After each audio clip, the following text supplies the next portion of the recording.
How to recover hacked Facebook account without email and password.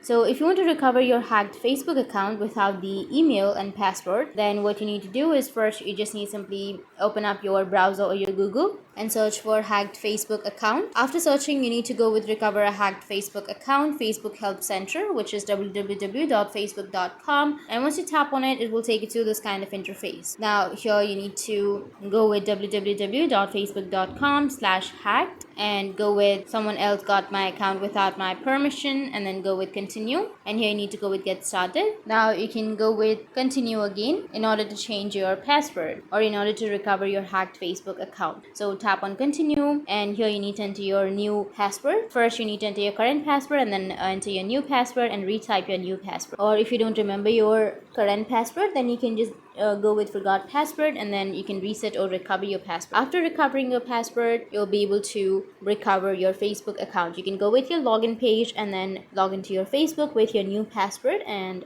if you have any questions, feel free to comment below. Thanks for watching.